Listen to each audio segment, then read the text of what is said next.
The town of Hollow Creek wasn't built for those who questioned their place. Sunlight filtered through the gun smoke that hung over its dirt streets like judgment, and whispers followed anyone who dared to step beyond their station. It was a place governed not by written laws, but by unspoken boundaries, the kind that trapped dreamers and broke spirits with the precision of a well-aimed bullet. Before we jump back in, tell us where you're tuning in from, and if this story touches you, make sure you're subscribed, because tomorrow I've saved something extra special for you. Sadie Hawkins moved through that town each morning with her grandfather's revolver holstered at her hip and her eyes fixed straight ahead. She didn't smile. She didn't lower her gaze. She had learned years ago that nothing unsettled the men of Hollow Creek more than a woman who refused to shrink in their presence. Her grandfather, Augustus Hawkins, had once been the territory's most celebrated lawman. A legend, they said, the kind of marshal whose shot could extinguish a candle flame at 50 paces without disturbing the wick. But legends fade with time.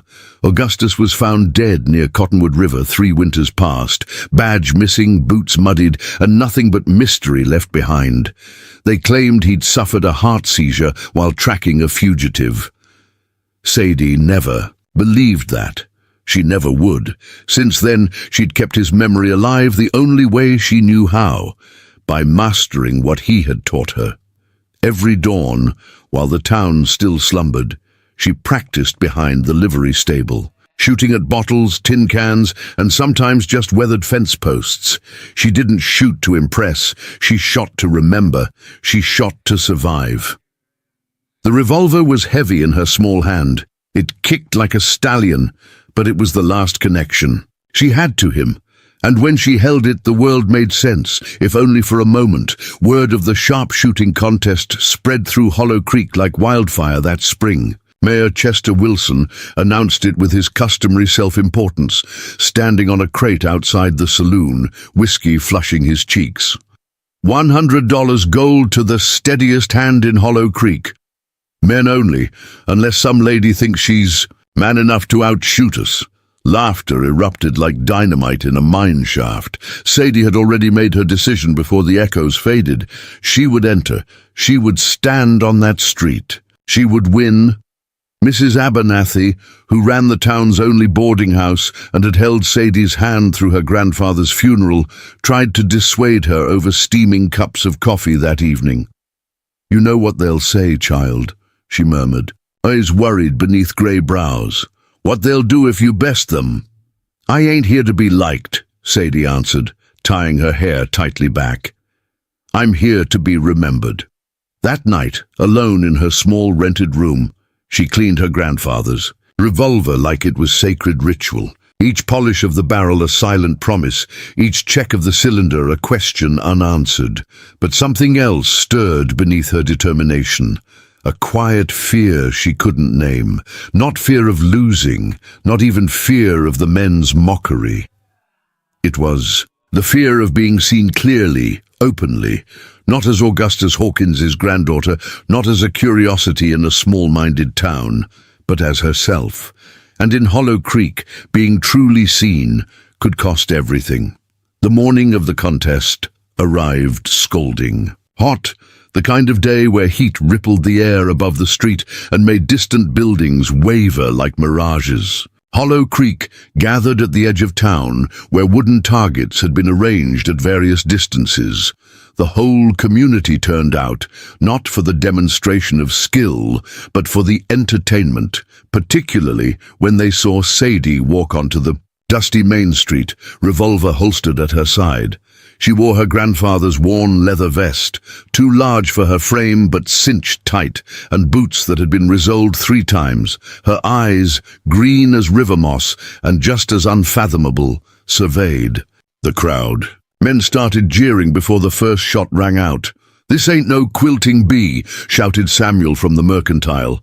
"Careful, boys, she might break a nail and start crying," called another. "Maybe she's here to serve drinks to the real competitors," suggested Levi Barnes, the livery owner's son, who'd been asking for Sadie's hand since she turned 16. The jeers cut like a whip, but Sadie didn't flinch. She walked to the registration table and placed her name on the list with steady hands. Mayor Wilson looked up from beneath bushy eyebrows and sneered. "You certain about this, girl?" he asked loudly enough for everyone to hear. "There's no shame in knowing your rightful place." She met his gaze and said clearly, "There's plenty of shame in hiding behind rules made from fear." That silenced him. Not for long, but long enough. Her name was added last, after the town's favorite sons, Levi Barnes, Deputy Frank Miller, and Swift Hand Jenkins, whose mustache required more maintenance than his shooting skills ever had. Contest structure was simple. 3 rounds of increasingly difficult shots, first at stationary targets, then at moving ones, finally at distant objects barely visible to the naked eye. Each man strutted to the line, puffed out his chest and fired shots that sometimes hit true and sometimes went wide. The crowd cheered either way, especially for the misses, which brought raucous laughter. Then it was Sadie's turn. She stepped forward, adjusted her stance, took a steadying breath, and drew. Crack! The first target splintered cleanly. Crack! The second target shattered. Crack! The third target split perfectly down the center. Silence fell. For one heartbeat, the entire town forgot to jeer. She had outshot them all with speed, with accuracy, with a calm that made the men look like fumbling boys. But silence in Hollow Creek never heralded acceptance. It signaled something worse brewing. Deputy Miller, face burning with humiliation, stumbled forward and accidentally knocked into her as she prepared for the second round of shooting. Sadie staggered, caught herself and raised her revolver again, but the crowd had already erupted into renewed laughter. "She got lucky," someone shouted. "Ain't natural for a woman to shoot straight unless the devil's guiding her hand." Mayor Wilson sauntered over, face twisted in a smirk. "Contest rules say competitors must maintain proper stance throughout. That stumble of yours invalidates your round." His deputies nodded in agreement. "You're disqualified." Gasps, then more. Laughter. But not everyone joined in. At the edge of the crowd, leaning against a hitching post like he'd grown there, stood a man unknown to Hollow Creek. Tall, weathered, with a badge pinned to his dust-covered coat. He didn't speak.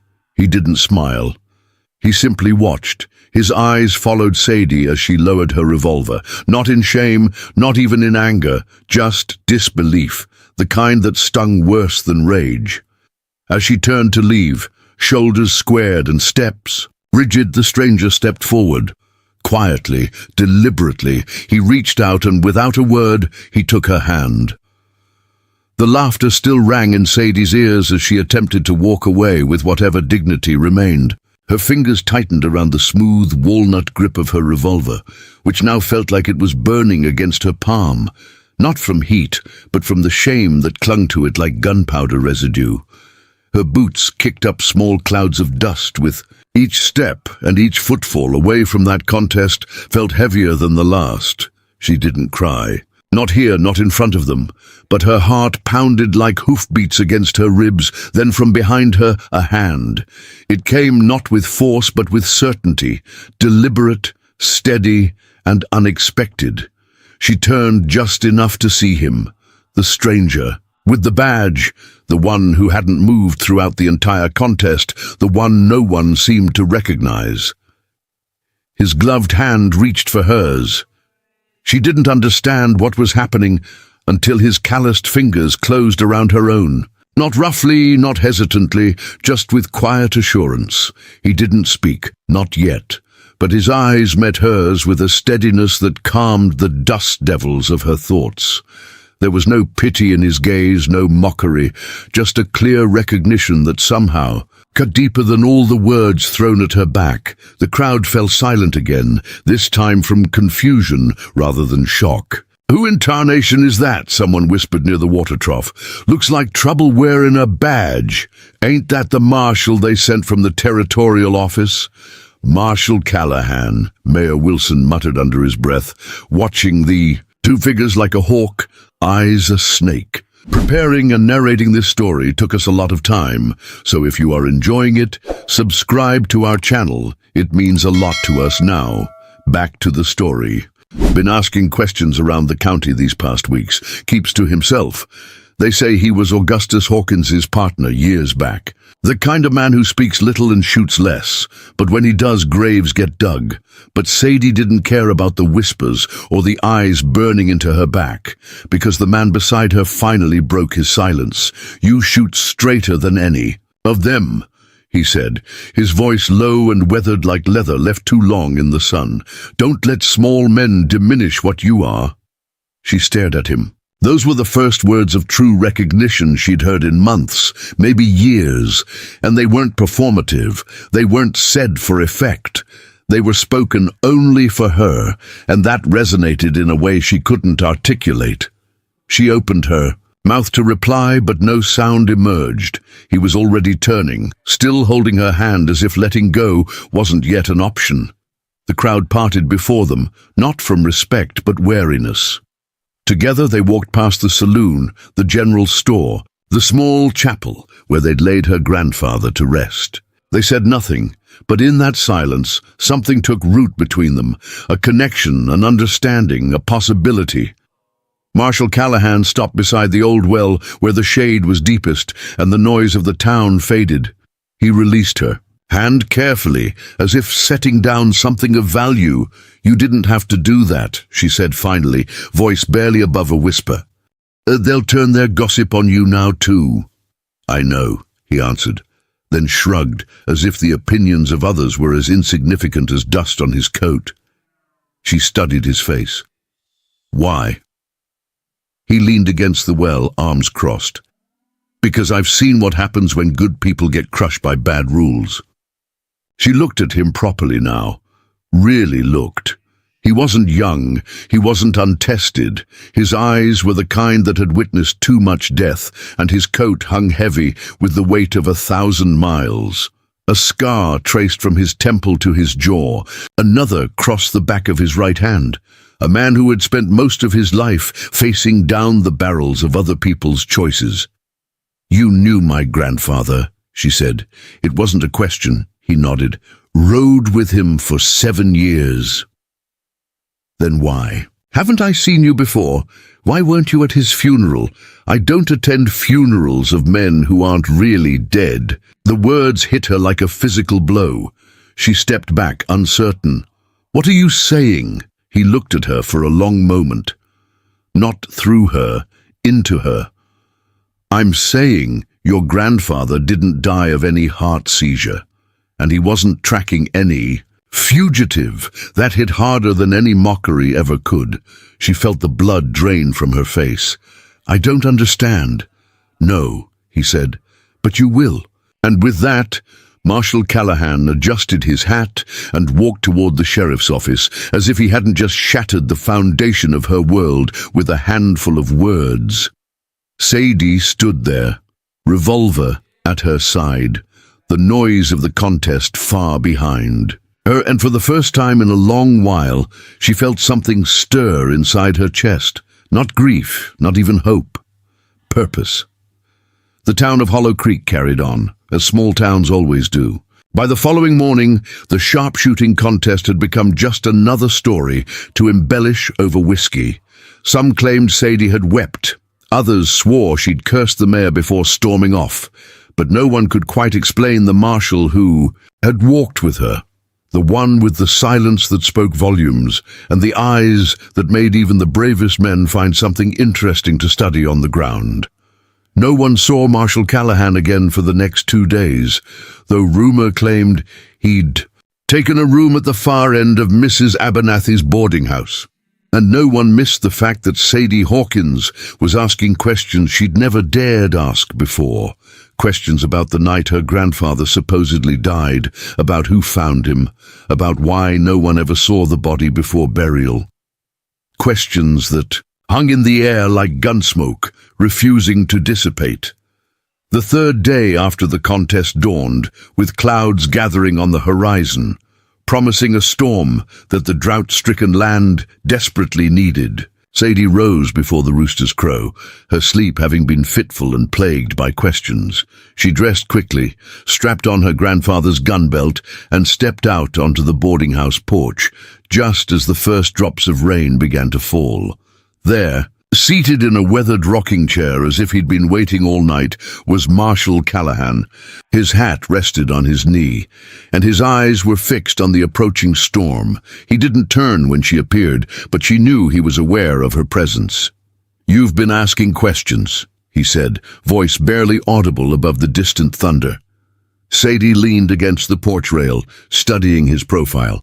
"Seems only fair since you dropped a bombshell on me and then disappeared." Wasn't disappearing, was watching. Watching what? Who came looking nervous when you started asking about your grandfather? The rain intensified, drumming against the roof. Sadie took a seat in the chair beside him, her patience wearing thin. "Are you going to tell me what you know, or should I keep guessing?" Callahan turned to her then, his eyes revealing more emotion than she'd seen previously. "Your grandfather was working on something dangerous when he died, something that certain people would kill to keep quiet." "What kind of something?" "Railroad money, missing shipments, territorial officials with new houses they couldn't possibly afford." He paused, watching a flash of lightning illuminate the street. Augustus was always too stubborn to let go of things. "Like his granddaughter," Sadie said softly. The ghost of a smile crossed Callahan's face. "Like his granddaughter." Thunder crashed overhead. Callahan rose, placing his hat back on his head. "Get your rain slicker. We're going for a ride." "In this weather, best time to move without eyes following. Besides," he added, scanning the darkening street, "been too many strangers in town asking about the new Marshal." They rode out of Hollow Creek under a sky that had opened like a floodgate. Their horses pushed through muddy trails that wound away from town, heading toward the rise of Serpent's Back Ridge. Sadie's questions tumbled forth between lightning strikes. Where were they going? How did Callahan know her grandfather wasn't dead? Who was responsible? The Marshal answered in fragments, pieces of a puzzle she couldn't yet assemble. "Augustus contacted me 8 months ago, said he'd uncovered something big. Asked me to come quiet-like if he suddenly stopped writing." "And he did stop," Sadie supplied. Callahan nodded. "Got word of his death 3 days after his last letter. Didn't believe it for a minute. But there was a funeral. A grave. Empty casket makes for an empty grave." After an hour's ride, they reached an abandoned mine entrance, half hidden by overgrown brush and fallen rock. Callahan dismounted, secured the horses under a sheltered outcropping, and motioned for Sadie to follow. He lit a lantern and led her into the mine shaft. The air grew cold and close around them as they ventured deeper. Water dripped from the timber supports, and their footsteps echoed against stone walls. Sadie's hand rested on her revolver, a habit that had become instinct. "My grandfather hated mines," she said, breaking the oppressive silence. "Said they were man's way of rushing what nature takes millennia to create." Callahan glanced back at her. He came to appreciate their uses. They reached a fork in the tunnel, and Callahan took the right path without hesitation. 50 paces in, he stopped before what appeared to be a cave-in. But instead of turning around, he handed Sadie the lantern and began shifting specific rocks. In a careful pattern, with a grinding sound, a section of the wall swung inward, revealing a hidden chamber. "Augustus always did have a flair for the dramatic," Callahan muttered. Inside, a simple camp had been established. A cot, a small table covered with maps and papers, shelves stocked with canned goods, and ammunition boxes stacked neatly in one corner. Sadie entered slowly, her hand covering her mouth. The air inside held a familiar scent, tobacco mixed with gun oil and leather, her grandfather's scent. "Someone's been living here," she whispered. "Until recently," Callahan confirmed, surveying the space with experienced eyes. "Food's running. Low. Lamp oil, too." Sadie moved to the table, fingers tracing over the maps where routes had been marked in her grandfather's distinctive handwriting. I don't understand. If he's alive, why hide? Why let me believe he was dead for all this time? Callahan placed something on the table before her, a battered tin star, partially melted around the edges.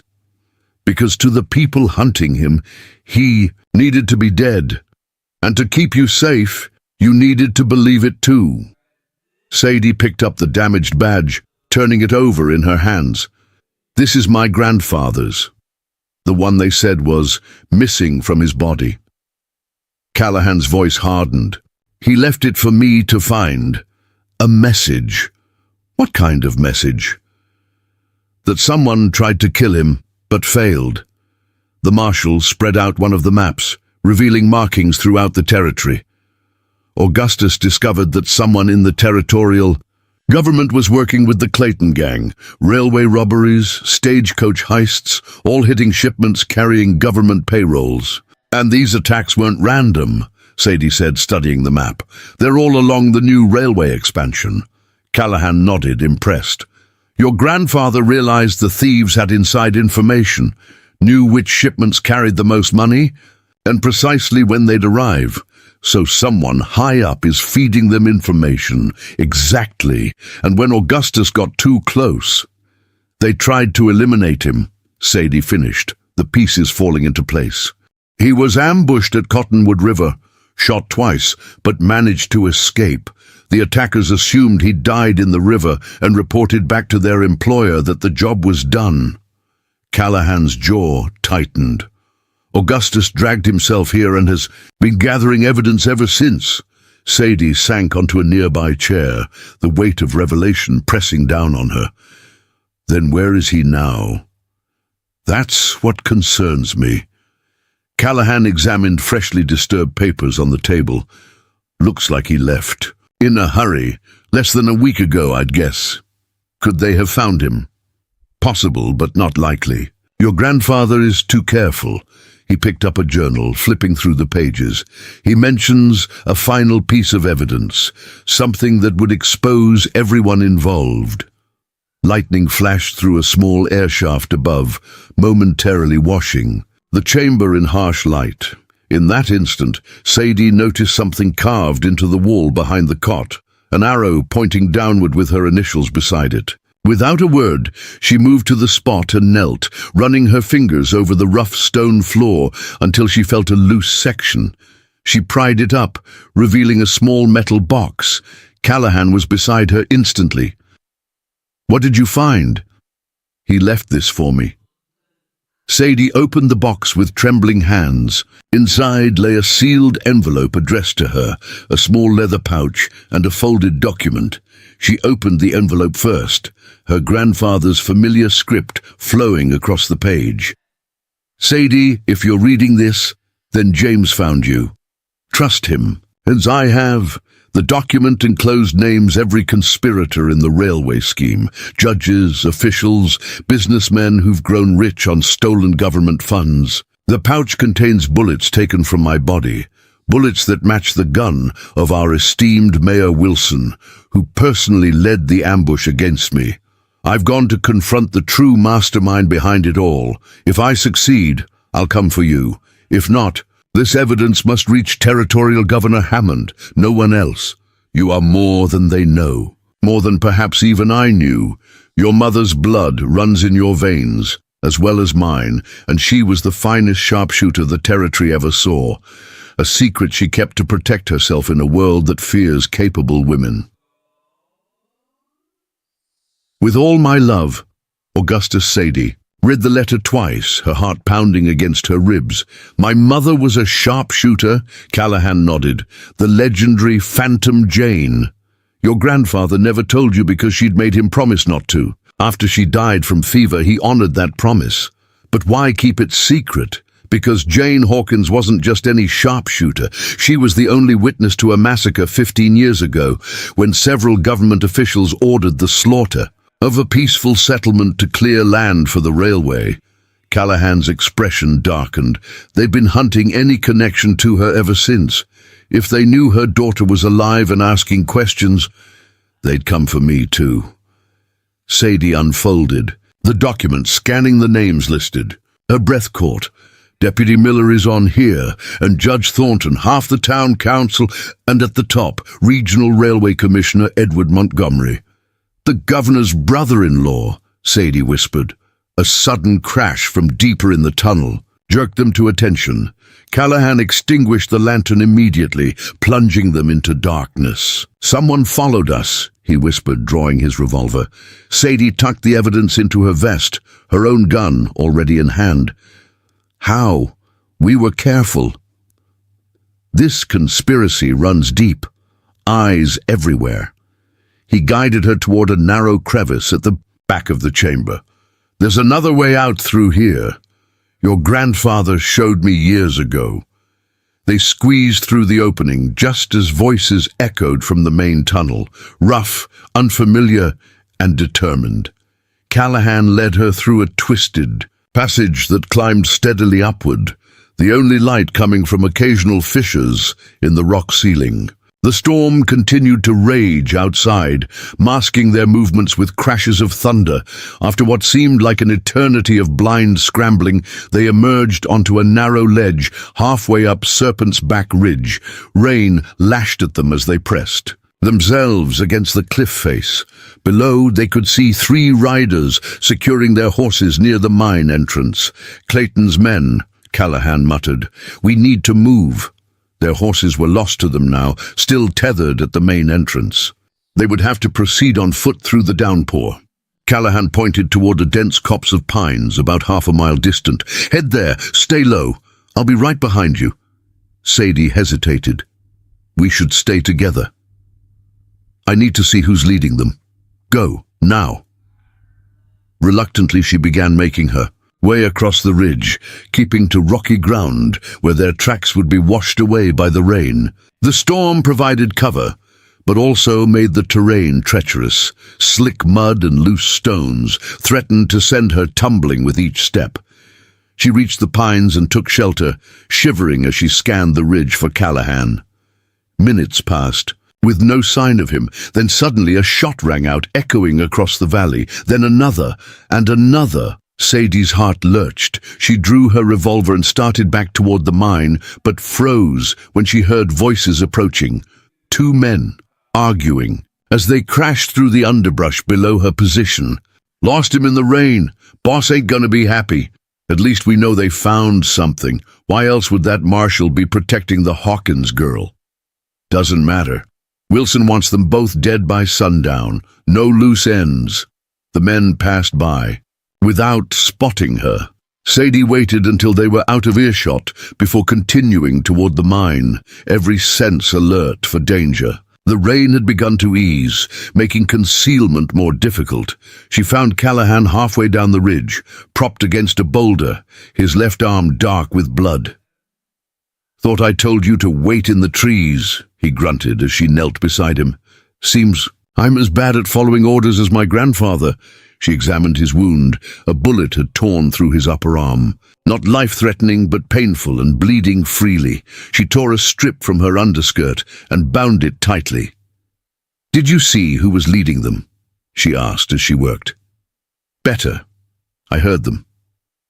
His eyes met hers, grim with confirmation. There, reporting directly to Wilson, and they mentioned Montgomery's arriving tonight. The railway commissioner? Here in Hollow Creek? Emergency meeting at Wilson's house. Seems our poking around has them spooked. He winced as she tightened the bandage. We need to get to the telegraph office in Silver Falls. It's our only chance of reaching the governor before they realize what evidence we have. Sadie helped him to his feet. Silver Falls is 15 miles east. No way we can walk it before nightfall, especially with you wounded. Don't need to. Callahan pointed toward a small cabin nestled in the valley below. Old man Greeley's place. He raises the finest horses in the territory and owes your grandfather his life. And he'll just give us horses. No questions asked? No, Callahan said with the first genuine smile she'd seen from him. He'll give them to Augustus Hawkins's granddaughter, The one who outshoots every man in Hollow Creek. The rain had stopped entirely by the time they reached Greeley's isolated homestead. The old rancher emerged from his cabin with a shotgun that he lowered the moment Sadie introduced herself. His weathered face cracked into a smile of recognition. "By God, you've got his eyes," he said, ushering them inside, "and from what I hear, his aim too." While Greeley's wife tended to Callahan's wound, the old man listened to their abbreviated explanation. He didn't seem surprised by the news that Augustus might be alive. "Never did believe that nonsense about his heart giving out," Greeley said, pouring coffee for his unexpected guests. "Toughest lawman I ever knew. Saved me from a lynch mob back in '79 when I was falsely accused of rustling." As dusk approached, Greeley led them to his stable, where 2 horses stood saddled and ready, a powerful buckskin gelding and a swift-looking black mare. "Take Ember," he told Sadie, nodding toward the mare. "She's fast as sin and twice as smart. She'll get you too. Silver Falls even in the dark." They positioned themselves on either side of the Box Canyon's entrance, Callahan behind a rusted ore cart, Sadie atop a crumbling stone wall that offered a clear view of the opening. The eastern sky had begun to lighten almost imperceptibly, transforming the absolute darkness into varying shades of grey. Sadie's heartbeat slowed as she settled into position, her mind surprisingly calm despite the approaching danger. Her thoughts drifted to her grandfather, wondering if he too was hiding somewhere, waiting for enemies to blunder into his sights. The first rider emerged through the crevice cautiously, rifle raised. Callahan's voice broke the stillness. "That's far enough." The rider froze, then slowly raised his hands. "No need for bloodshed, Marshal. We're just delivering a message from Mayor Wilson." "Seem awfully well armed for messengers," Callahan observed. 2 more men squeezed through the opening, spreading out to flank the first. Sadie recognized one as Deputy Miller, the same man who had accidentally knocked her during the shooting contest. "The mayor is mighty concerned about you filling Miss Hawkins's head with lies," Miller called out, eyes scanning the canyon, but failing to locate Sadie's position. "He's offering a fair deal. Return what you took from the mine, ride out of the territory, and nobody gets hurt." "Interesting offer," Callahan replied, "especially considering Mayor Wilson doesn't know what we found." "That right?" Miller's hand hovered near his holster. "Then I reckon we'll just have to bring you back and ask you proper." "You're a poor liar, Miller," Sadie called down, causing all 3 men to swing their attention toward her perch. "And you're an even worse shot. My grandfather would be disappointed in the kind of lawman you've become." Miller's face contorted. "Your grandfather was a fool who stuck his nose where it didn't belong, just like you." "My grandfather's alive," Sadie said, watching shock register on their faces, "and he's gathered enough evidence to hang every last one of you." A 4th figure appeared at the crevice, not forcing his way through, but addressing those already inside. "Enough talk. Kill them both and find the documents." Sadie recognized the voice instantly. Mayor Wilson himself had joined the pursuit. At his command, Miller drew and fired in a single motion.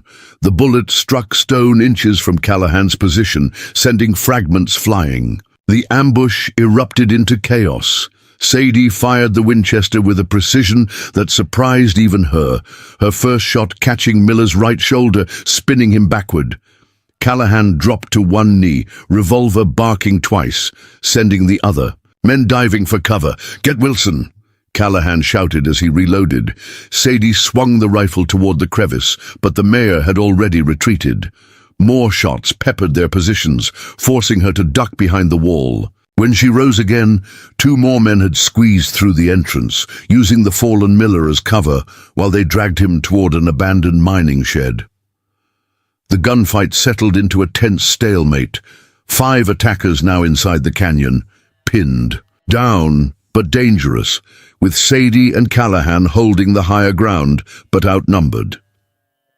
Dawn had broken fully now, painting the canyon walls with pale golden light that did nothing to warm the chill in Sadie's bones.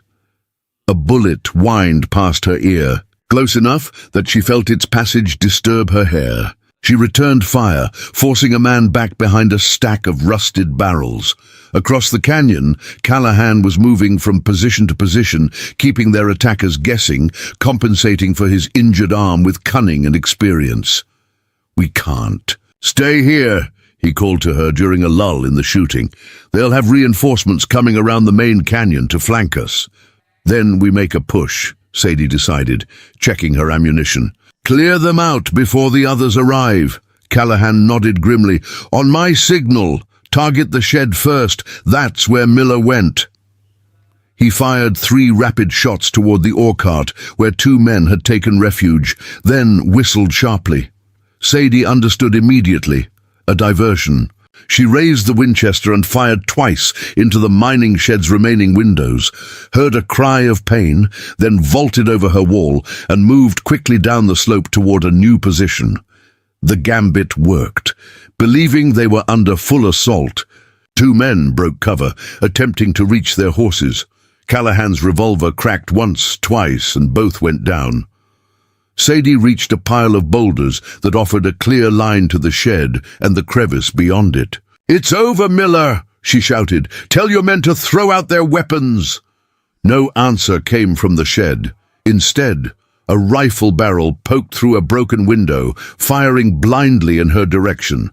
She held her position, waiting for the barrel to appear again. When it did, she fired instantly. The rifle clattered to the ground outside the shed. Suddenly, hoofbeats thundered from the crevice. Someone was making a run for it. A rider burst through the narrow opening, bent low over his horse's neck. Sadie recognized Mayor Wilson, attempting to flee while his men provided covering fire. Without thinking, she stepped into the open, raised the Winchester to her shoulder, and tracked the fleeing figure. The world narrowed to the sight picture. The mayor's back, the morning light glinting off his distinctive silver vest buttons, the steady rise and fall of the horse beneath him. She exhaled slowly, just as Callahan had said her mother did, and squeezed the trigger. Wilson jerked violently, then toppled sideways from his saddle, crashing to the ground in a cloud of dust. His panicked horse continued galloping out of the canyon. Silence fell, broken only by the echo of the shot reverberating off the canyon walls. Then a white handkerchief appeared, waving from the shed window. "Don't shoot!" Miller's voice sounded, strained, fearful. "We're coming out!" Callahan approached cautiously, his revolver trained on the doorway. "Weapons first, then you." 3 revolvers and a shotgun slid through the doorway. Miller emerged slowly, left arm hanging useless, right hand raised. Behind him, another man, one of Wilson's ranch hands, supported a third whose leg was badly wounded. "Check Wilson," Callahan ordered Sadie as he covered the surrendering men. She approached the fallen mayor carefully. Winchester ready, Wilson lay face down in the dirt, unmoving. She used the rifle barrel to roll him over, then stepped back in shock. It wasn't Wilson. The man wore Wilson's distinctive coat and hat, but the face belonged to one of the deputies who had sneered at her during the shooting contest. Understanding dawned immediately. Wilson had sent a decoy wearing his clothes, while he himself had likely circled around to cut them off at the canyon's far end. "It's not him," she called to Callahan, who cursed under his breath. Miller laughed, bitterly despite his wound. "You think Wilson would risk his own neck? That's Hank Larson, volunteered to wear the mayor's Sunday best. Got paid extra for it, too." "Where's Wilson heading?" Callahan demanded. "Silver Falls, same as you, but not for any telegraph office." Miller winced as he shifted his weight. "Commissioner Montgomery's coming in on the morning train. Once Wilson tells him what you found, they'll burn every piece of evidence and bury anyone connected to it." Sadie felt cold dread settling in her stomach. "What time does the train arrive?" 9 o'clock. You'll never make it in time." Miller's bloodless lips curled into a smile. "And even if you did, who'd believe you? The word of a girl and a washed-up marshal against the commissioner and the most respected mayor in the territory?" Callahan grabbed Miller by his shirt front. "Where is Augustus Hawkins?" "How should I know? He's dead. Try again." Callahan tightened his grip. "Wilson knows he's alive. Where would he go looking for him?" Fear flickered across Miller's face. "I don't know nothing about—" "You were there, at Cottonwood River," Sadie interrupted, stepping closer. "You helped ambush my grandfather. Your name is on the document we found, along with details of every payroll robbery you helped coordinate." Miller's eyes darted between them. "I was just following orders." "Where would Wilson go looking for Augustus?" Callahan repeated, voice dangerously soft. The old watchtower," Miller finally answered. "North of Silver Falls. Wilson said if Hawkins was still alive, that's where he'd go to ground." Sadie exchanged a glance with Callahan. The watchtower had been her grandfather's favorite spot in the territory, a place he'd taken her as a child, to watch eagles soar above the valley.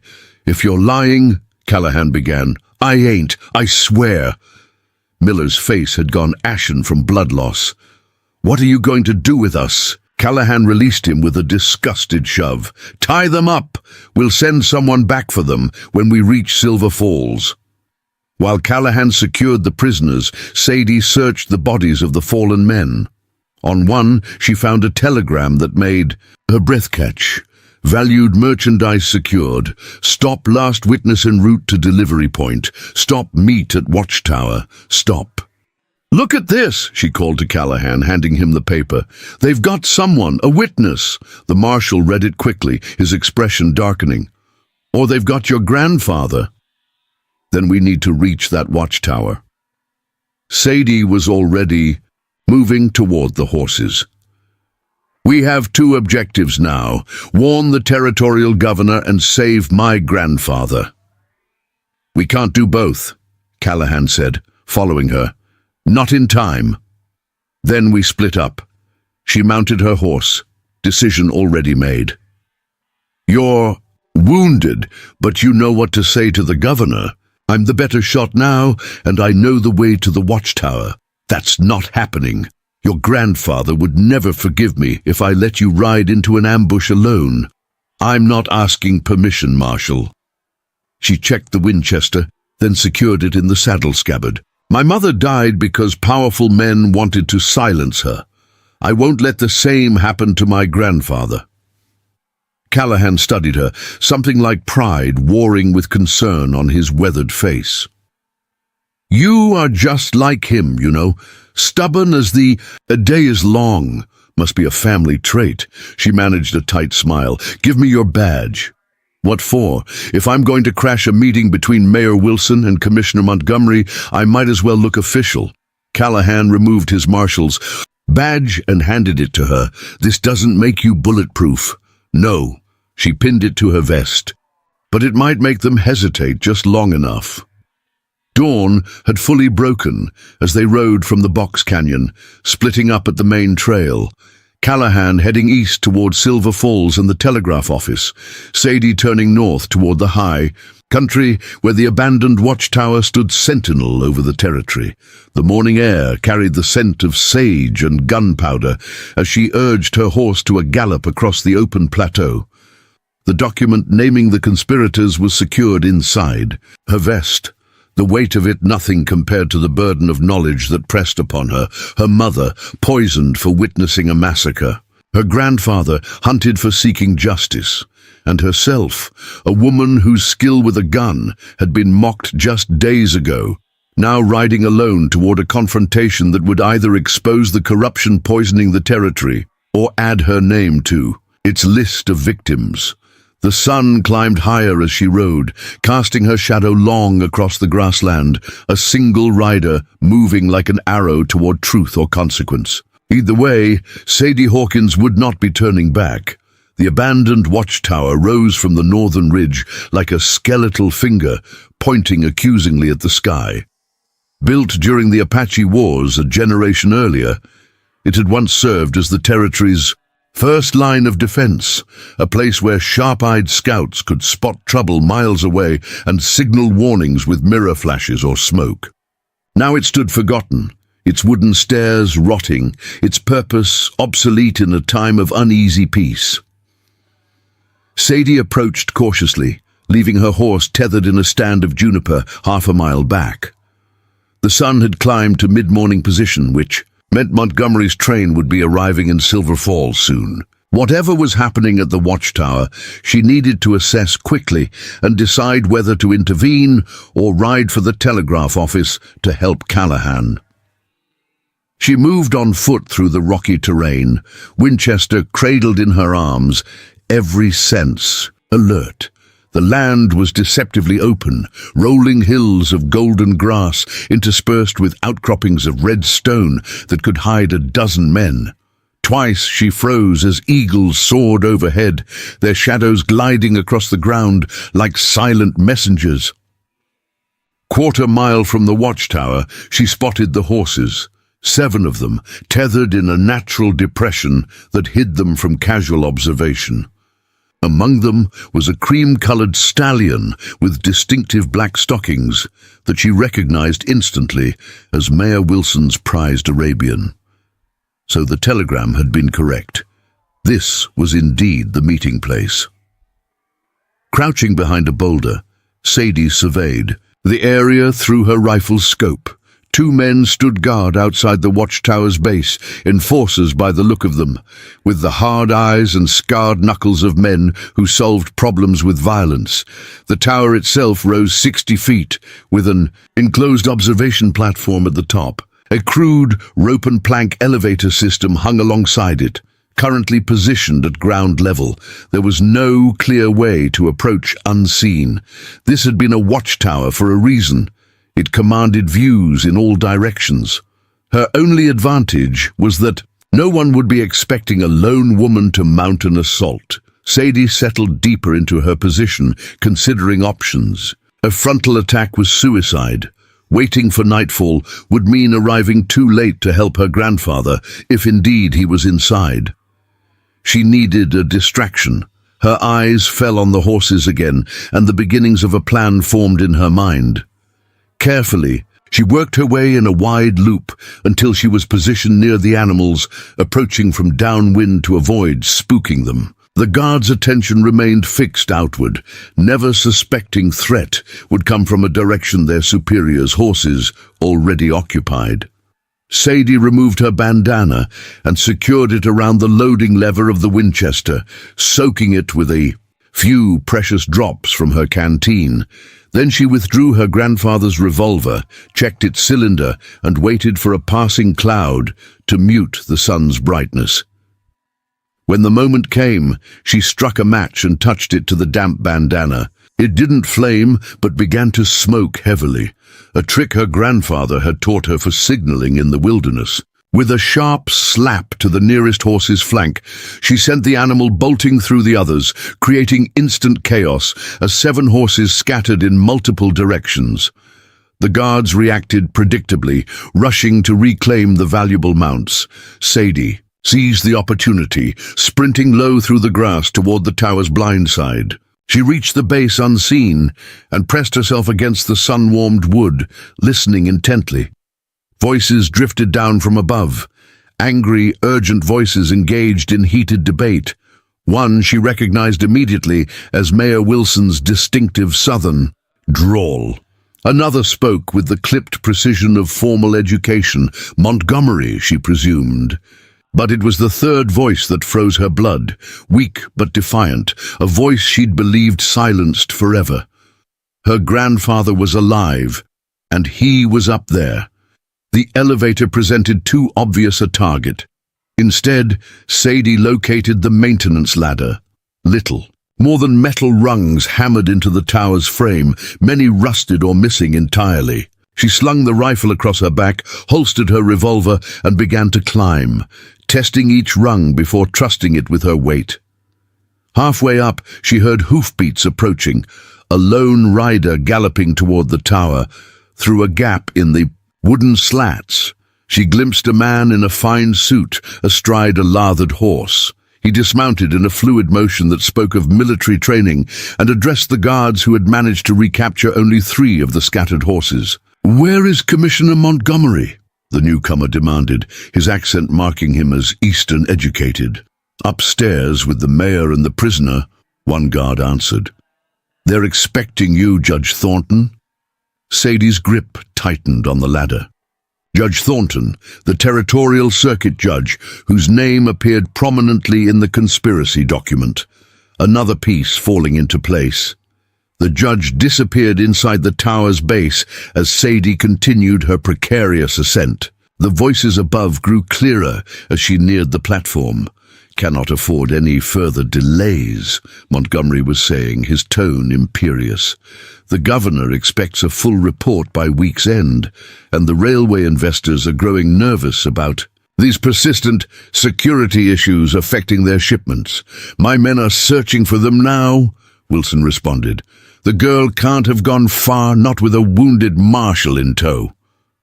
You assured me this situation was contained, Wilson.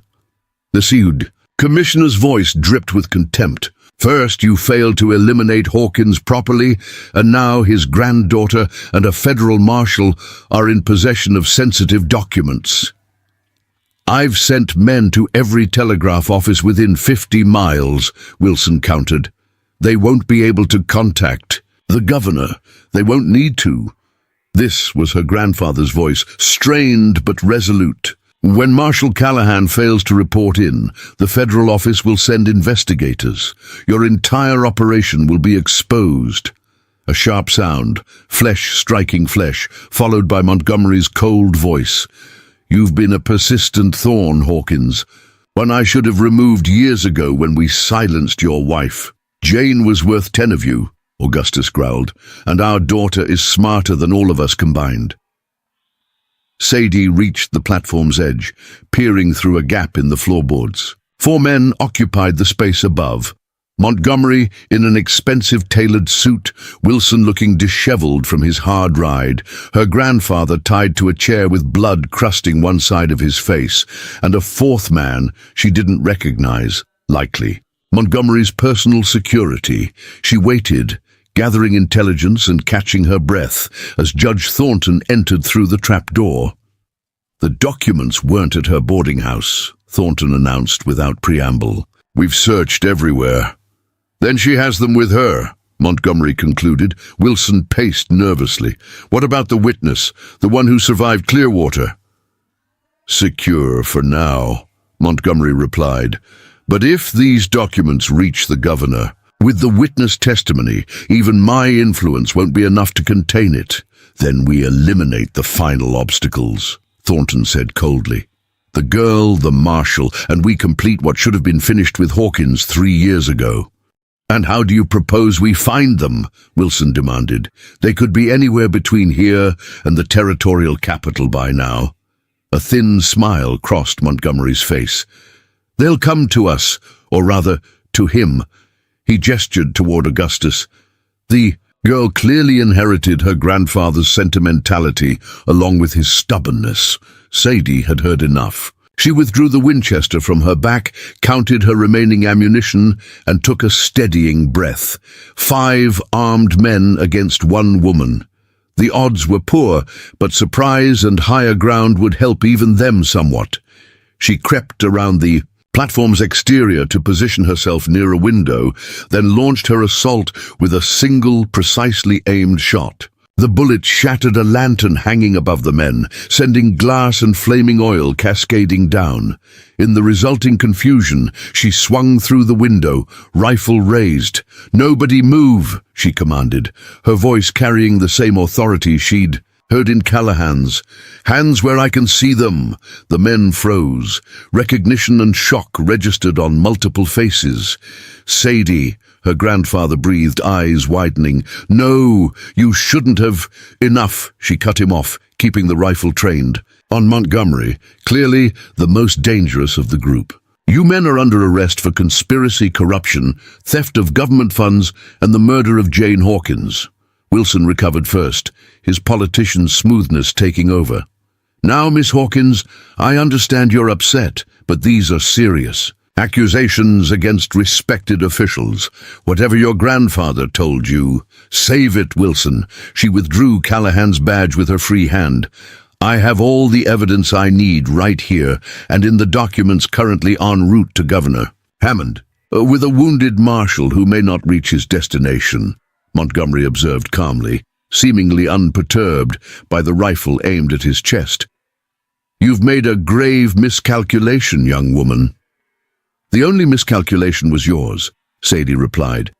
When you thought you could bury the truth about Clearwater, my mother saw what you did to those settlers, and now I have her witness statement, along with a signed confession from Deputy Miller detailing your entire operation.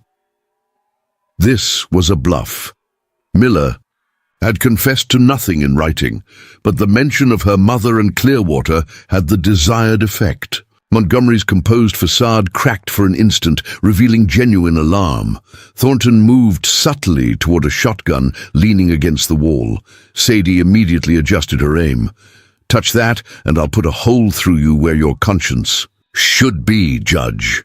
Augustus Hawkins watched his granddaughter with a mixture of pride and terror. Sadie, these men won't hesitate to kill you. You need to go, now. Not without you, grandfather.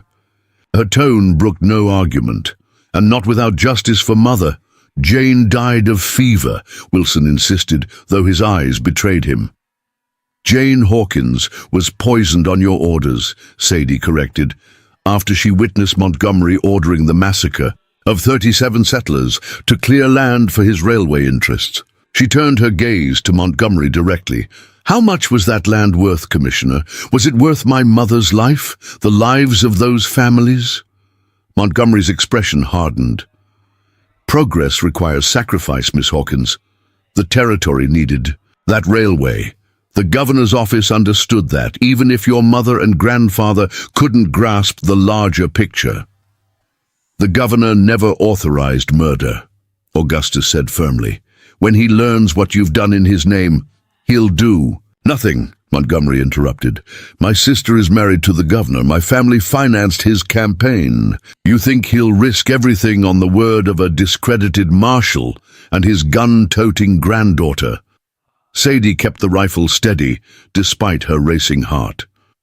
Maybe not, but the federal authorities might be interested in why government payroll. Shipments keep getting robbed along routes that only top territorial officials know about. A tense silence fell over the tower platform. Through the open windows, Sadie could see the position of the sun, approaching noon. By now, Callahan would either have reached the telegraph office or been intercepted. Either way, she was on her own. Montgomery's security man had been slowly inching his hand toward his holster throughout the conversation. Sadie fired without warning, the bullet tearing through his hat brim, freezing him in place. Next one goes. Lower, she warned. You can't shoot all of us before one of us gets to you, Wilson pointed out, regaining his nerve. Maybe not, she conceded. But I'll make sure the commissioner and the judge don't walk out of here. How's that for your larger picture? Augustus strained against his bonds. Sadie, listen to me. There's something you don't know. A gunshot from outside interrupted him, then another. The distinctive report of Callahan's revolver. Montgomery smiled thinly. It seems we have additional guests. Sadie's mind raced. Callahan should have been in Silver Falls by now, unless something had gone wrong, or unless he'd never intended to go there at all. Her momentary distraction was all the opportunity Montgomery's man needed. He lunged for her, crossing the distance with surprising speed. Sadie fired, striking him in the shoulder, but his momentum carried him forward. They crashed to the floor, the Winchester spinning from her grasp. Chaos erupted.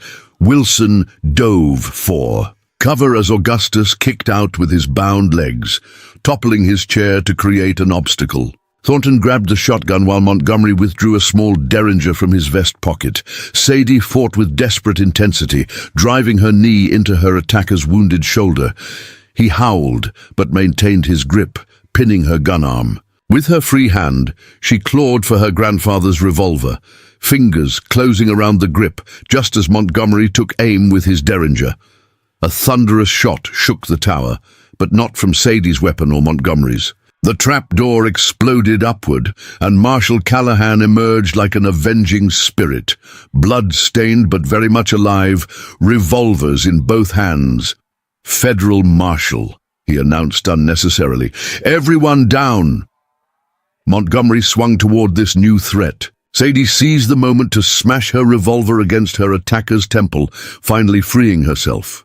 Shots erupted from multiple directions at once, Callahan firing at Thornton, Montgomery's derringer discharging, Wilson scrambling for a fallen pistol. Through the chaos, Sadie crawled toward her grandfather, using the overturned chair as cover. A bullet splintered wood inches from her head. Another punch through the floor beside her. She reached Augustus and worked frantically at his bonds. "You came back," he whispered, eyes bright with unshed tears. "Never left you, not really," she replied, sawing through the ropes with a knife from her boot. "Just took me a while to find you." Callahan had driven Thornton and Wilson behind an overturned table, but Montgomery was moving toward the elevator, using the smoke and confusion as cover. As Augustus's bonds fell away, Sadie grabbed her fallen Winchester and swung it toward the fleeing commissioner. "Stop right there," she commanded. Montgomery turned slowly, derringer still in hand. "You won't shoot an unarmed man, Miss Hawkins. You're too much like your grandfather, bound by a code that men like me will always exploit." "I'm more like my mother than you realize," Sadie countered, and she wouldn't hesitate to stop the man who ordered her death. Montgomery's eyes narrowed as he assessed her resolve. Whatever he saw there made him reconsider. His arm tensed, preparing to raise the derringer. 3 shots rang out simultaneously. Sadie's bullet struck Montgomery's shoulder, spinning him toward the open elevator shaft. Callahan's shot hit him squarely in the chest. But it was Augustus Hawkins's bullet, fired from his granddaughter's revolver, that struck the final blow, directly through the heart of the man who had destroyed his family. Montgomery toppled backward, into the empty shaft, his body crashing down the full height of the tower with a series of sickening impacts. In the sudden silence that followed, Thornton and Wilson stared in shock, then slowly raised their hands in surrender. "It's over," Callahan said, blood seeping through his bandaged arm. "Federal agents are on their way from Silver Falls. Seems the telegraph operator there is an old friend of Augustus." Sadie helped her grandfather to his feet, supporting him as his legs threatened to buckle after hours bound to the chair. "How did you know to come here instead of going to Silver Falls?" Callahan holstered one revolver, keeping the other trained on the surrendering men. "Because I know your grandfather, and I knew he'd raised you to be just as stubborn and reckless as he is. Figured one of you would need saving." "And the documents?" Augustus asked urgently. "Safe," Sadie assured him, patting her vest. "Along with Mother's witness statement, the one you kept hidden all these years." Augustus's weathered face showed a mixture of grief and pride. "I wanted to come forward with it so many times, but after Jane died, protecting you became my only priority. I understand that now." She helped him toward the trapdoor. But some truth refused to stay buried, no matter how deep we try to hide them. Outside, the afternoon sun cast long shadows across the plateau. More riders were approaching from the direction of Silver Falls, the federal agents Callahan had mentioned. Among them, Sadie spotted a familiar figure on horseback, and her breath caught. "Is that Sarah Clearwater?" Augustus confirmed, "the only other survivor of the massacre. She was just a child when it happened, hiding in a root cellar while her family and neighbors were slaughtered. I've kept her hidden for 15 years, moving her from safe house to safe house." "She's the witness Montgomery mentioned," Sadie realized. Augustus nodded. "The final piece of evidence, with her testimony, the documents you found, and what we just witnessed here, not even the governor can sweep this under the rug." Callahan supervised as Wilson and Thornton were secured in the rope elevator to be lowered to the waiting agents. The bodies of Montgomery and his man would follow. "What happens now?" Sadie asked, watching as Sarah Clearwater dismounted and approached. "The tower," her face bearing the solemn determination of someone finally confronting their past. "Justice happens," Callahan answered, "overdue but arriving nonetheless." Augustus squeezed his granddaughter's shoulder. "And after that, we rebuild. The territory deserves honest leadership for a change." Sadie thought of Hollow Creek, of the shooting contest that now seemed to have happened in another lifetime, of the jeers and mockery that had once cut so deeply. "Will you go back to being a marshal?" she asked her grandfather. He shook his head. "Those days are behind me. Though I hear the governor will be needing a new commissioner once this scandal breaks." A smile tugged at his lips. "And that commissioner will need advisors who know the territory's true needs." "What about you, Sadie?" Callahan asked, genuine curiosity in his voice. "Now that the truth is out, what will you do?" She looked out across the rolling grasslands toward distant mountains, then down at the marshal's badge still pinned to her vest. Her mother's Winchester rested comfortably in her hands, no longer feeling like borrowed legacy, but rightfully hers. "I think," she said slowly, "there's a need for someone who can hit what they aim at, someone who won't back down when the odds are stacked against them." She turned to her grandfather. "Someone who remembers that justice isn't just about laws written on paper, but about standing up for those who can't stand up for themselves." Augustus Hawkins looked at his granddaughter. No longer the child he'd tried to shield from harsh realities, but a woman who had faced those realities and remained unbowed. In her, he saw echoes of Jane's determination, his own sense of justice, and something entirely her own, a fierce clarity that would serve her well in whatever path she chose. The territory could use a new kind of marshal, he suggested. One who doesn't need to hide her skill or her name. Sadie Hawkins, once mocked at a shooting contest, stood tall in the afternoon light. Whatever came next, badge or no badge, official title or not, she had found her true aim. And like her mother before her, her shot would fly straight and true. 3 months passed like a slow-moving river, carrying away the debris of long-hidden secrets and washing clean the banks of justice. Autumn painted the territory in golds and crimsons as changes swept through the regional government faster than the turning leaves. Commissioner Montgomery's death and the subsequent investigation had exposed corruption so deeply rooted that nearly a third of territorial officials now awaited trial. Mayor Wilson and Judge Thornton had struck deals for lighter sentences in exchange for testimony that implicated dozens more. Sadie Hawkins stood on the newly constructed platform at Hollow Creek's railway station, watching as the quarterly payroll train pulled safely into town, the third consecutive shipment to arrive without incident since the cleanup began. The badge on her vest caught the morning sunlight, still unfamiliar enough that she occasionally found herself touching it to confirm its reality. "Deputy Hawkins," called a voice behind her, "telegraph came for you." She turned to find young Jamie Porter, the station manager's son, holding out a yellow paper. At 15, he gazed at her with undisguised admiration, the same look she now received from many of Hollow Creek's younger women, who had begun practicing with their father's rifles in the fields outside town. "Much obliged, Jamie." She accepted the telegram, noting the Silver Falls origin stamp, her grandfather's weekly update most likely. Augustus had declined the governor's offer of a commissioner position, instead accepting an advisory role that allowed him to help select his former adversary's replacement, a reform-minded lawyer from Kansas who had prosecuted railway barons rather than serving them. The message was brief but significant. Witness testimonies complete. Stop all charges filed against remaining conspirators. Stop. Sarah sends regards. Stop returning tomorrow on afternoon train. Stop. Sadie folded the telegram and tucked it into her vest pocket. Sarah Clearwater's testimony had proven crucial, her childhood memories of the massacre providing details that only someone present could have known. Though still haunted by those events, Sarah had found purpose in ensuring justice was finally served. She and Augustus had formed a bond through their shared determination, spending long hours helping prosecutors build airtight cases against Montgomery's former allies. The payroll guards descended from the train, nodding respectfully as they passed Sadie.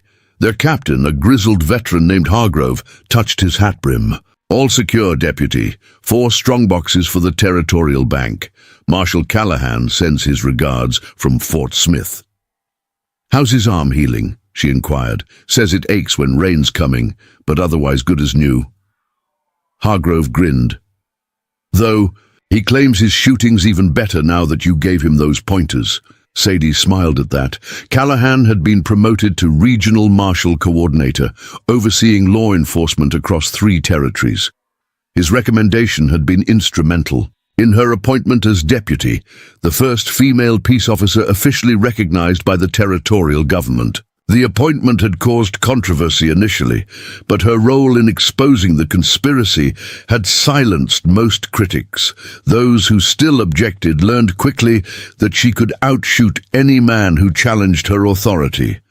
After supervising the payroll transfer to waiting bank guards, Sadie walked Hollow Creek's main street toward her office in what had once been Mayor Wilson's headquarters. The town had changed subtly since that fateful shooting contest. Shopkeepers who had once snickered behind her back now greeted her with respectful nods. The saloon that had refused to serve unescorted women now hosted a weekly ladies' shooting club in its backyard. Most significantly, the town's eyes had been opened to the corruption that had festered in their midst for years. When evidence revealed that Wilson had embezzled town funds to build his grand house on the hill, public sentiment shifted dramatically.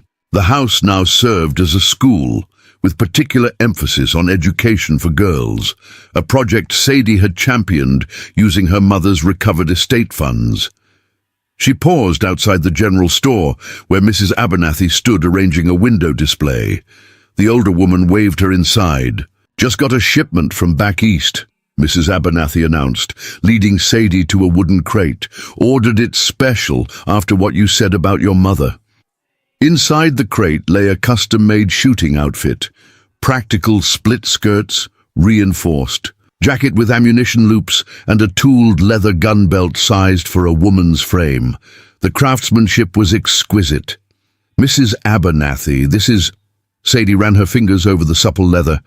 "Proper tools for proper work," the older woman said firmly. "Your mother would have wanted you to have the right equipment. No more wearing your grandfather's oversized vest." Sadie's throat tightened unexpectedly.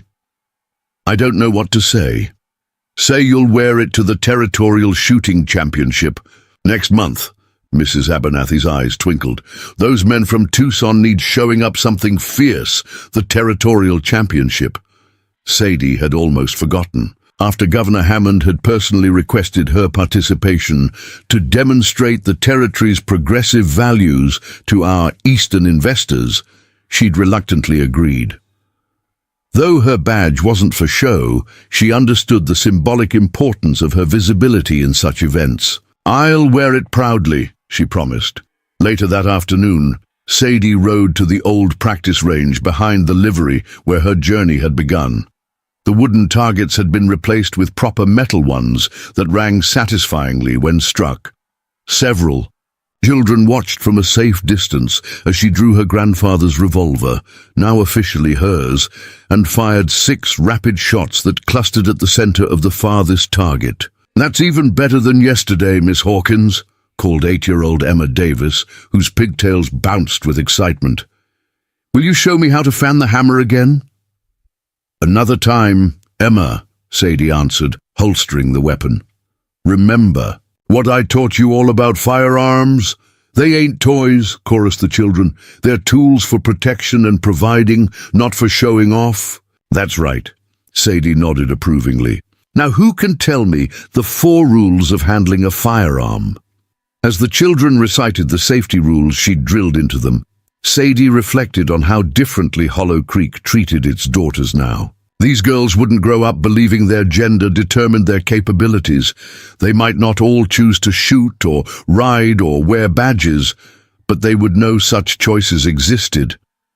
That evening, she wrote in her journal by lamplight, another habit inherited from her grandfather, who had documented his investigations meticulously. The journal served multiple purposes: official record, personal reflection, and legacy for whatever future might hold. October 15, 1886, grandfather returns tomorrow. The conspiracy trials proceed well, with Sarah's testimony proving decisive in securing indictments against the remaining officials. The governor has announced reforms to prevent such corruption from taking root again, though only time will tell if words become action. Marshal Callahan writes that similar investigations have begun in neighboring territories, suggesting the corruption spread further than even we suspected. He's requested my assistance with a particular case that may connect to ours, though he remains deliberately vague in his communications. A habit I find both prudent and frustrating. The people of Hollow Creek continue their adjustment to having a woman as deputy. Some still mutter when I enter the saloon on official business. Others have embraced the change with surprising enthusiasm. Levi Barnes, who once mocked me at the shooting contest, now asks my opinion on legal matters with genuine respect. People can change when their eyes are opened. I visit Mother's grave weekly, telling her of the justice finally secured in her name. While nothing can bring her back, there is some comfort in knowing her sacrifice wasn't in vain. The truth she died protecting has finally come to light. The shooting championship approaches.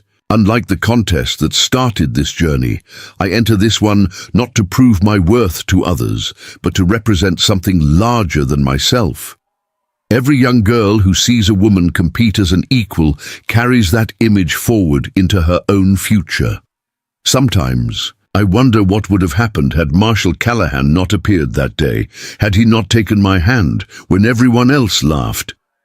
Would I have found another path to the truth? I believe I would have, though perhaps at greater cost. Some destinies find us regardless of the route. She closed the journal as a knock sounded at her door.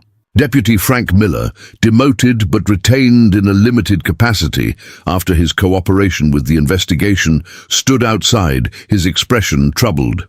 "Riders coming in from the north," he reported. 6 men, heavily armed, Harry at the telegraph. "Office says the line to Silver Falls just went dead." Sadie grabbed her gun belt. "Alert the town council. Get the volunteer deputies armed and positioned around the bank and the station." "You think it's Clayton's remaining men?" Miller asked, falling into step beside her. "Possibly. Or friends of Wilson's seeking revenge." She checked her revolver by instinct. Either way, they picked the wrong day and the wrong town.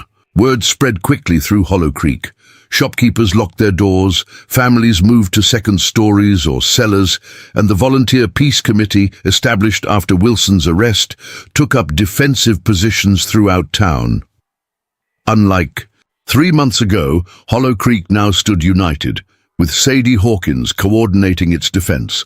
She positioned herself on the roof of the general store, Winchester at the ready, as the riders approached at a measured pace down the main street.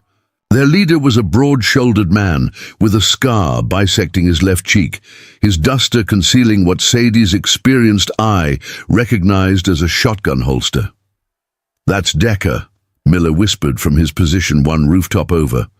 "Clayton's. Lieutenant, the one who got away during the Silver Falls bank robbery last spring." "I see him," Sadie replied quietly. "Hold position unless they make the first move." The riders halted in the center of town. Decker stood in his stirrups, scanning the seemingly deserted street. "We're looking for Sadie Hawkins," he called out, voice carrying in the tense silence. "Send her out and nobody else gets hurt." Sadie signaled to her deputies to hold their fire, then stood, rifle clearly visible. "I'm Deputy Hawkins. State your business or ride on." Decker's head snapped up, surprise registering briefly before his face settled into a smirk. So the rumors are true. They really did give a badge to Hawkins' girl. What do you want, Decker? She kept her tone level, professional. Justice for my men. Your grandfather and that Marshal sent 15 of Clayton's gang to prison, 3 more to the gallows. They sent themselves there by robbing federal shipments and murdering guards, Sadie corrected. Now I'll ask once more. Ride on or state legitimate business? Decker's hand moved subtly toward his concealed shotgun. My business is settling. Scores. Clayton was paid good money by Montgomery to hit those shipments. Now Montgomery's dead, Wilson's in prison, and my boys are swinging while the real criminals in the territorial office get deals. The law treats robbery and murder differently than corruption, Sadie explained, though she knew reasoning was likely futile. Every man who pulled a trigger or stole government funds will face justice. Including Augustus Hawkins, Decker challenged. Word is he walked away clean despite taking justice into his own hands. My grandfather has answered for his actions before the Territorial Review Board, Sadie replied. Now I won't ask again. Ride on or face arrest. Tension crackled in the air like heat lightning. Decker's men shifted in their saddles, hands hovering near weapons. For a moment, violence seemed inevitable. Then an unexpected voice rang out from the far end of the street. I'd consider the deputy's offer carefully, Mr. Decker. She's being unusually generous. All heads turned to see Augustus Hawkins standing beside Marshal Callahan. Behind them, a detachment of federal agents spread into covering positions. The train wasn't due until tomorrow, Decker said, his confidence visibly faltering. We expedited our journey when we received word of your plans, Callahan explained, stepping forward.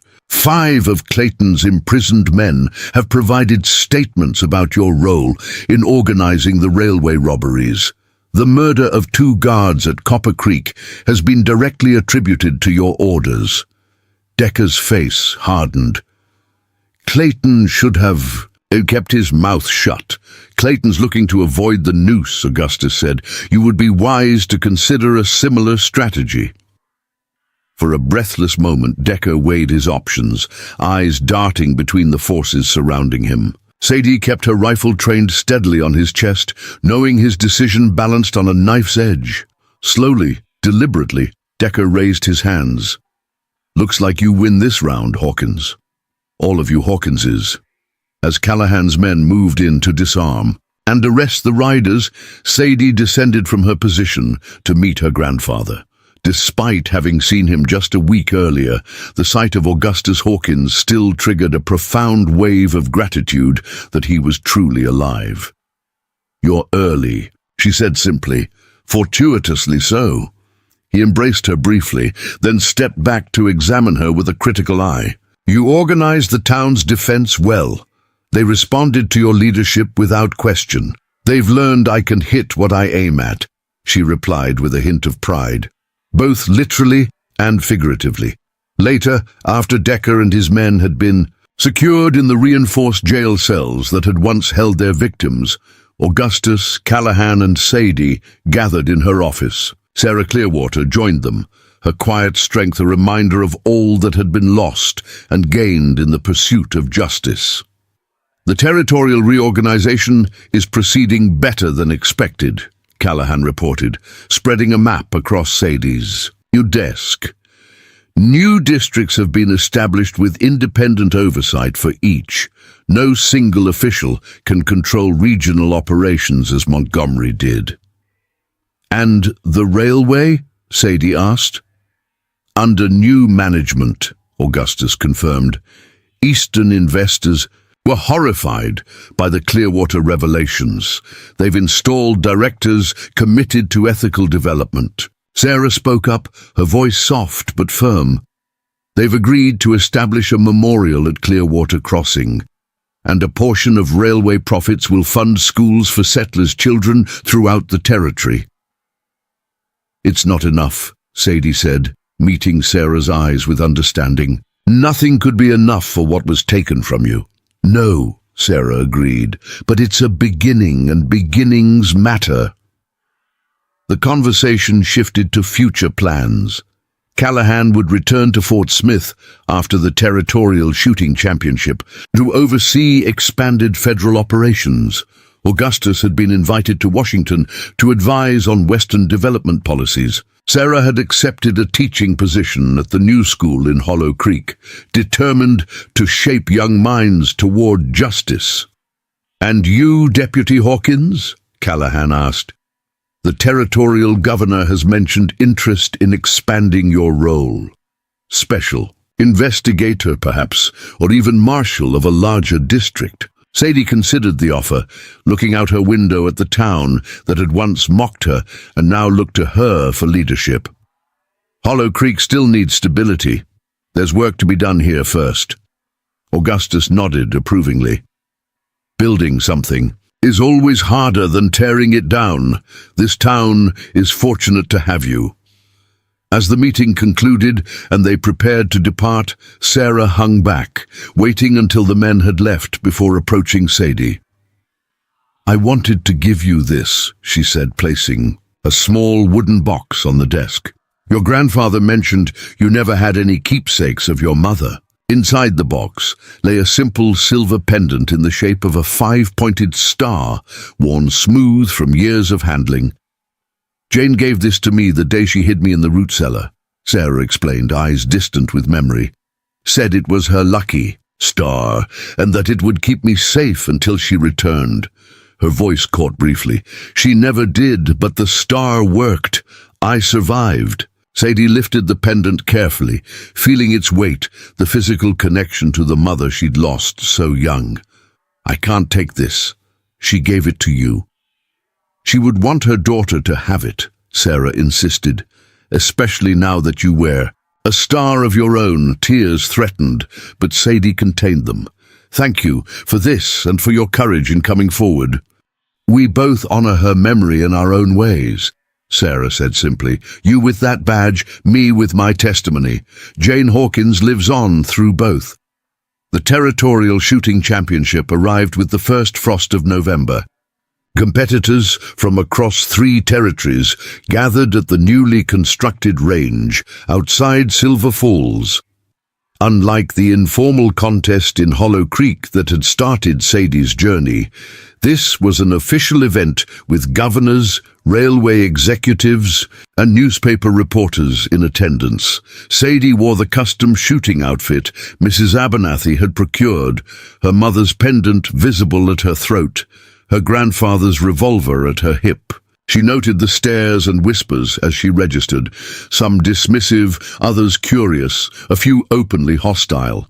"First woman to compete," observed a journalist from a San Francisco paper. "Care to comment on what that means for the territory's future?" "Deputy Hawkins?" She considered the question as she checked her equipment. "It means the territory is finally recognizing talent regardless of who possesses it. That benefits everyone." The competition consisted of 5 events: revolver accuracy, rifle distance shooting, moving targets, speed drawing, and the final challenge round, where competitors faced unpredictable scenarios. As the only woman among 32 entrants, Sadie drew particular attention during the preliminary rounds. By mid-afternoon, that attention had transformed from skepticism to astonishment as she qualified among the top 5 competitors advancing to the finals. Her grandfather watched from the official's platform, his expression neutral save for the pride evident in his eyes. Beside him, Marshal Callahan traded quiet observations with Sarah Clearwater, who had never witnessed formal shooting competition before. The final challenge round required competitors to ride a designated course, engaging targets of varying difficulty. From horseback, this was traditionally where lawmen separated themselves from exhibition shooters who lacked field experience. Sadie mounted her mare, the same black horse Greeley had given her during their escape months ago, and waited for The starting signal, the course before her represented everything she had overcome. Doubters, conspirators, those who believed a woman's aim could never match a man's, those who thought truth could be buried forever. The signal rang out. She urged her horse forward, drawing her revolver in a smooth motion that would have made her mother proud. The first targets fell in rapid succession, tin cans at 20 paces, then silhouette targets partially obscured by brush. She reloaded without slowing, the skills honed through months of daily practice flowing naturally. The rifle portion required dismounting, engaging distant targets, then remounting to continue the course. Sadie's transitions were flawless, her shots finding their marks with precision that drew appreciative murmurs from the crowd. When she cleared the final obstacle, a series of aerial targets launched unpredictably, applause erupted spontaneously. She finished the course with the fastest time and highest accuracy of any competitor. As she dismounted, the nearest challenger, a Texas Ranger with 20 years' experience, approached with extended hand. "Never seen shooting like that from man or woman," he said, genuine respect in his voice. "Your grandfather trained you well." "He gave me the foundation," Sadie acknowledged, accepting the handshake, "but I built the rest myself." The awards ceremony was attended by the governors of 3 territories, each eager to associate themselves with the progressive image of a female champion. Sadie accepted the golden trophy with appropriate gratitude, but refused to let politicians use her victory for their own narrative. "This win isn't about being the first woman," she told the assembled reporters. "It's about being the best shooter, regardless of anything else.